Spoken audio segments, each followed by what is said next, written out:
केला बेचने वाली चुड़ैल। एक बार की बात है, जादूपुर नाम के एक गांव में करतब दिखाती एक औरत एक रेड्डी के लिए गांव में आती है।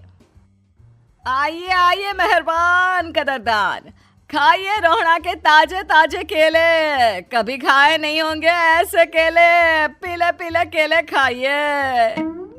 ये कहकर रोहड़ा हाथों में 4 केले लिए उन्हें सर्कल में जोर जोर से हवा में उछालती हुई करतब दिखाती है, जिसे देखकर आसपास के सारे बच्चे अपने अपने मम्मी पापा से उस औरत के पास जाने की जिद करने लग जाते हैं।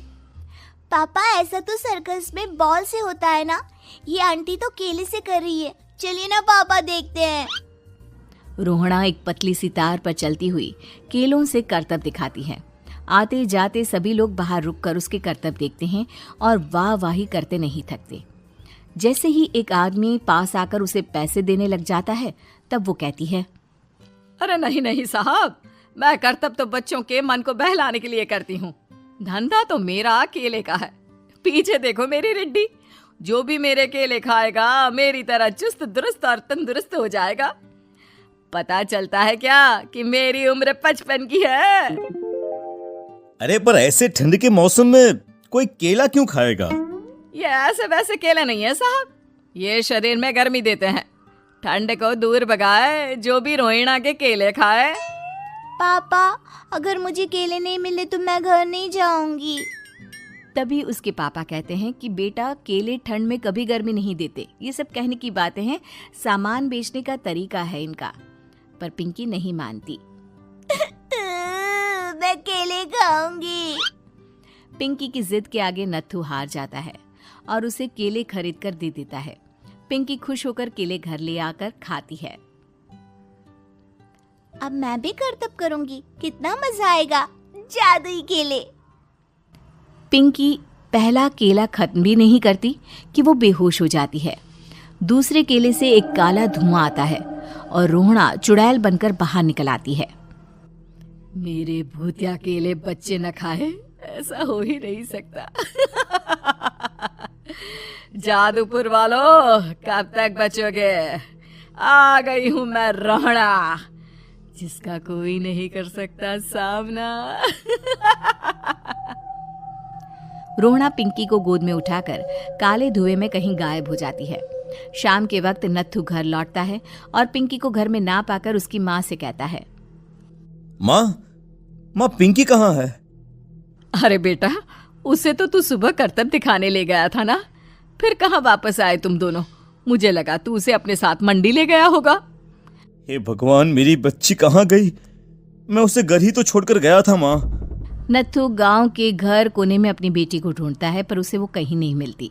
परेशान होकर आके रो रो कर नत्थू हिम्मत हार कर घर लौट आता है।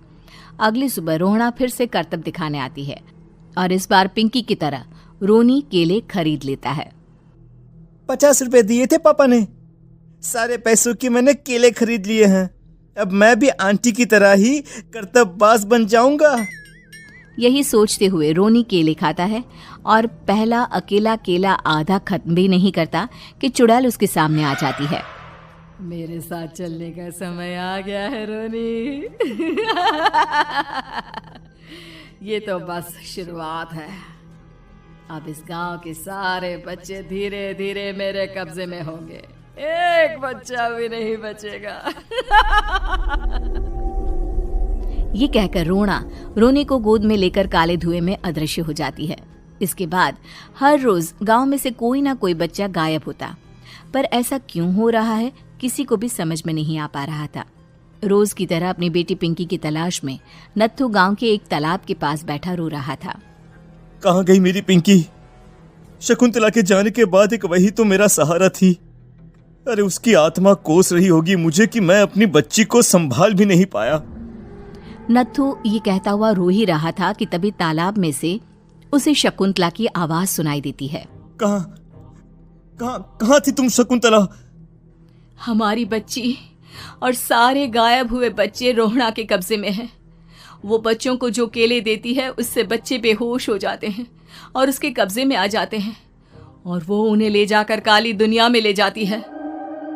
पर वो ऐसा क्यों कर रही है? ये मैं नहीं जानती, पर उस दुनिया का रास्ता मैं आपको बता सकती हूँ। जहां ये नदी खत्म होती है वहां एक केले का पेड़ है, उसके नीचे एक दरवाजा है, वहीं से रास्ता जाता है उस दुनिया का। ये कहकर शकुंतला की आत्मा गायब हो जाती है।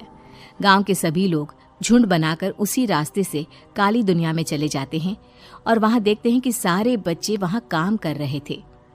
पापा मुझे ले चलो यहाँ से। पापा पापा। सभी बच्चे अपने मम्मी पापा से लिपट जाते हैं। तो तुम लोग यहाँ तक आ गए?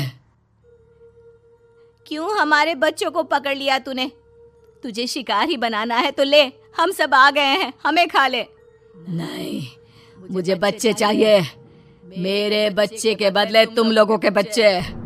क्या मतलब? मैं इसी गांव में रहने वाली एक औरत थी। केले की चोरी के इल्जाम में मेरे बेटे को गांव वालों ने इतना मारा कि वो मर गया। उसी दिन मैंने ठान लिया कि गांव वालों का भी वही हाल करूंगी। कुछ दिन बाद बेटे के चले जाने के दुख में मैं भी मर गई और मेरी भटकती आत्मा एक चुड़ैल बन गई। और फिर मैंने बदला लिया तुम सबके बच्चे छीनकर। बर्दाश्त नहीं कर पाए ना? सोचो मुझ पर क्या बीती होगी। हमें माफ कर दो रोना। पता नहीं ये किसकी गलती थी, पर हम सभी माफी मांगते हैं। हमारी खुशियां लौटा दो, तुम भी तो एक माँ हो। गांव वालों की बात सुनकर रोना का मन पिघल जाता है और वो बच्चों को छोड़ देती है। उसके बाद काली दुनिया बच्चों के लिए जादुई दुनिया बन जाती है। अब कोई भी कभी भी वहां